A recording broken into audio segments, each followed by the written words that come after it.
Los nahuales de Tlacojalpan, Veracruz.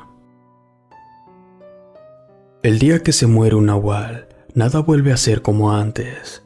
La naturaleza se revela, el bosque llora, el cielo se parte para despedir a un chamán que, en su aspecto de animal, convivió con la naturaleza y dejó algún descendiente que renaciera de lo más profundo del bosque. En 1990, en el poblado donde ahora vivo, en el estado de Veracruz y al sur de Oaxaca, México, sucedió un aterrador encuentro que es el siguiente. Cuando llegamos a vivir aquí, lo hicimos en una colonia que apenas se estaba formando, pero cerca de la sierra y sin luz eléctrica, agua o drenaje. Más bien, era un lugar súper aislado y alejado de toda civilización. Allí convivías cara a cara con la naturaleza. Mi papá y mi mamá construían una humilde casa para nosotros. Por ese motivo no teníamos barda o cerca, y eso le preocupaba a mi padre, pues temía que algún animal se colara al terreno. Muchas de estas bestias que allí existen son jaguares, leones de montaña o peor aún, algún oso o pantera de las cavernas. En la colonia solo habían enormes árboles de mango que por la noche no dejaban pasar la luz de la luna. En ese tiempo alumbrábamos con velas para poder ver y por esa razón teníamos que dormir temprano. Con tanto crecimiento de hierba y el follaje no se distinguía nada. En la primera noche escuchamos cómo los perros peleaban con algo. Esto era un animal grande que rugía como un león.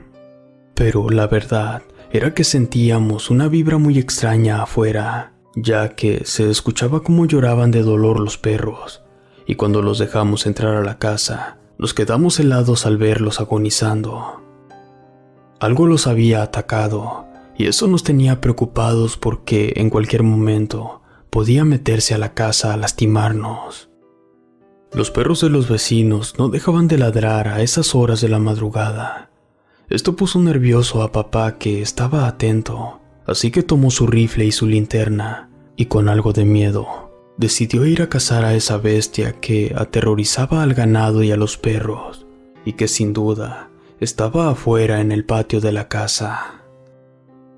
De inmediato empecé a rezar y a pedir a Dios que no lastimaran a mi padre, pues en verdad no queríamos dañar a ningún animal del bosque, pero esa extraña cosa nos ponía en aprietos.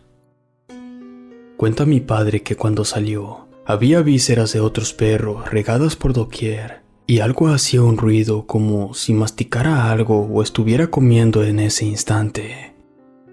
Mi padre avanzó a donde se escuchaba ese ruido, y al alumbrar a esa zona de árboles, observó una cosa que devoraba los restos óseos de un perro. Este extraño ser, al ver la luz, giró su cabeza a donde estaba mi padre, y él pudo ver en ese animal rasgos humanos, lo cual le dio mucho miedo. Era un ser que él no podía describir. En ese momento, del miedo, tiró la lámpara y como pudo, regresó corriendo, no sin antes disparar su rifle por todos lados sin siquiera atinarle. Cuando escuchamos los balazos, con mucho miedo le abrimos a mi padre la puerta. Ya sin aliento, entró y nos ordenó cerrar de inmediato. Él no tenía voz ni aliento, estaba confundido y temblando. Solo le dijo a mi madre que afuera había una bestia que parecía un humano. Al día siguiente, habían huellas de pies humanos y manchas de sangre. Al ir con los vecinos a preguntar si escucharon o vieron algo la noche anterior, solo algunos dijeron que era el nacimiento de la bestia, que ahora nos estaba cobrando el haber invadido su territorio, y empezaría primero con los animales, y si se quedaba con hambre, seguiría con nosotros. Al preguntar a los que más tiempo llevaban ahí, como mi tío, no dijeron nada, que por cierto, él nos convenció de vivir allí.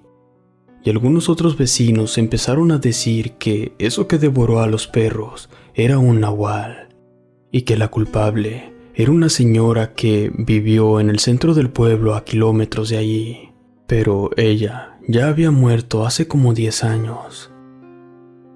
El día que murió, la tierra tembló, hubo un viento muy fuerte y varios árboles se cayeron, y curiosamente, su familia la enterró en el bosque. Además, dicen que en su casa había de esos árboles llamados borrego, y que el día de la velación estos árboles hacían ruidos de lamentos, lloraban, y la gente salió corriendo del velorio, pero nada malo pasó esa noche. Dicen además que el don del nahualismo se lo heredó a un vecino de los que vivíamos allí. Jamás nadie pudo ver algo, solo escuchaban gruñidos después de que ella murió, y nosotros con mucho temor solo escuchábamos lo que pasaba en las noches. Tiempo después nos dijeron que había otro nahual que estaba rondando la zona, y que este era el mismo que recibió el don de la anciana. Ella también era mujer. La segunda señora nahual tiene un sobrino a quien le heredó los poderes de sanar y hacer hechicería. Ahora, él es el que se convierte en nahual y sale algunas noches a recorrer el bosque. Este último es muy buen amigo de mi tío. Todo el pueblo lo sabe y se le respeta. Él prometió no dañar a nadie y solo dice: yo no le hago daño a nadie, solo salgo a alimentarme y adquirir fuerza y sabiduría del bosque para poder trabajar.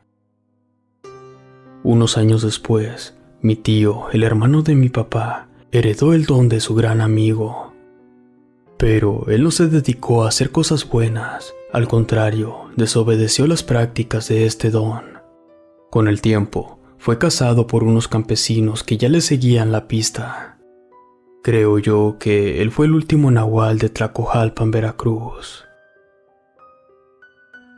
Relato escrito y adaptado por Chemo San Juan, de Eventos Reales de Tere Amador.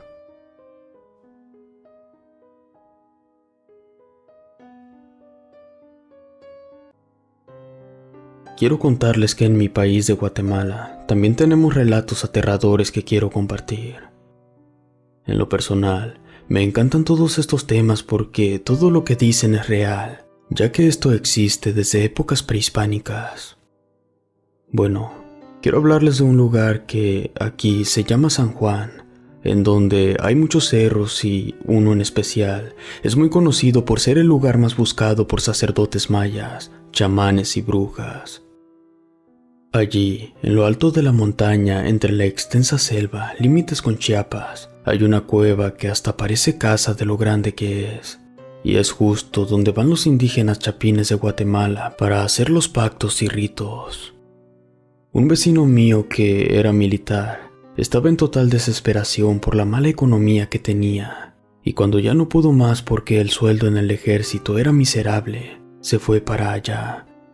Llevó un libro negro y algunos animales para sacrificio.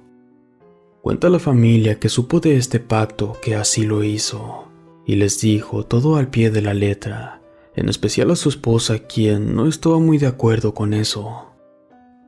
A la negativa de su esposa, el hombre solo le dijo que lo apoyara y que todo iba a pasar para bien, que mediante unos ritos y un pacto, en menos de 7 días, el diablo lo recompensaría sin pedir nada a cambio.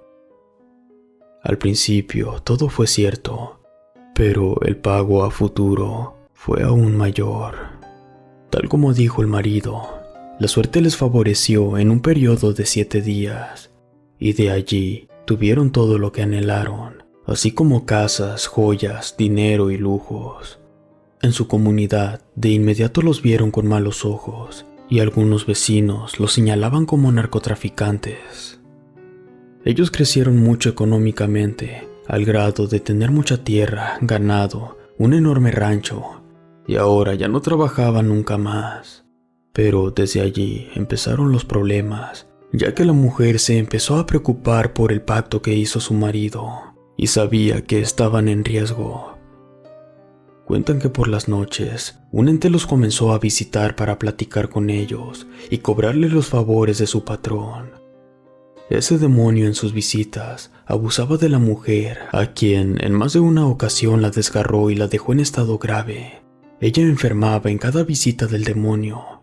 Comenzaba a bajar de peso. Se le caía considerablemente el pelo, los dientes y le salían gusanos de la piel. Lo que el marido nunca le dijo fue que el pacto se cerró con el diablo a cambio de la vida y alma de la mujer. Esto sin que le preguntara nada. Y desde ahí, ella fue ofrendada de poquito. Y cuando perdiera la vida a manos del diablo, este le daría lo que pesaba la mujer en barras de oro.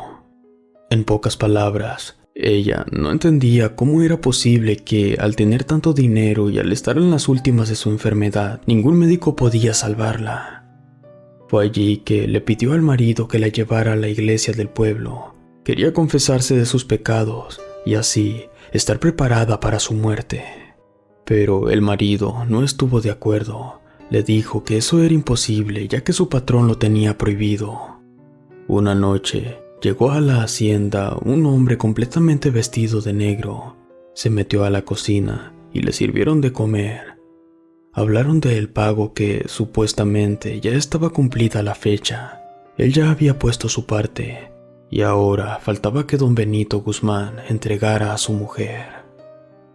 Al marcharse el invitado, la mujer muy molesta encaró al marido y exigió una explicación de por qué ella era el pago del pacto que hizo en el Cerro de las Brujas.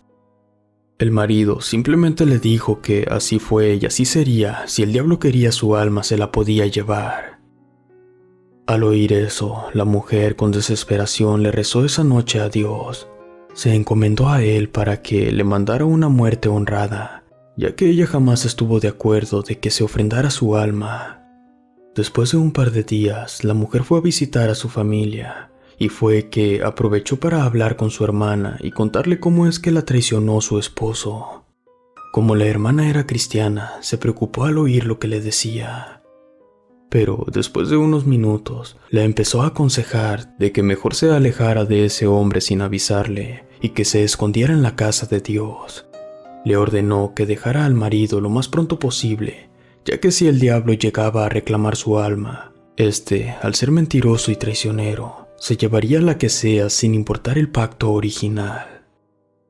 Cuenta la gente que, efectivamente, en el rancho, una noche que huyó la mujer, se armó un alboroto donde se escuchaban tétricos alaridos y rugidos, para después darse cuenta al amanecer que el rancho se había quemado. Los animales murieron y allí se perdieron todas las riquezas, al igual que los documentos. Del esposo jamás se supo nada. Unos dicen que se volvió loco cuando la mujer lo abandonó. Otros cuentan que lo visitó el diablo y, como venía por el alma de la mujer, arrasó con la primera que le abrió la puerta. Pero allí no termina todo, porque después de que la hermana la hizo entregarse a Dios y de abandonar el hogar, por aconsejarla y quitarla de las garras del diablo, en represalias vino una noche y arrasó también con su alma. Después de un tiempo sanó la mujer, pero como nunca tuvieron hijos, ella vive aislada cerca de la frontera chiapaneca con Guatemala, completamente sola porque le tienen miedo y nadie la visita, ya que se rumora que tiene que seguir con el pacto acordado, ya que el diablo nunca olvida. Cuentan que quien visita ese cerro esperando pactar es abordado por la mujer, quien a toda costa busca evitar más desgracias y les dice con lujo de detalle las consecuencias de cómo el esposo la ofrendó e hizo el pacto a sus espaldas. Señores, si les cuento esto con lujo de detalles, no lo hago para que pacten. Lo hago para que sepan las ventajas y desventajas que esto acarrea, y cómo fue que empezó el acuerdo del diablo, y cómo fue que terminó. Relato escrito y adaptado por Chemo San Juan, de eventos reales de la señora Dulce y Kik.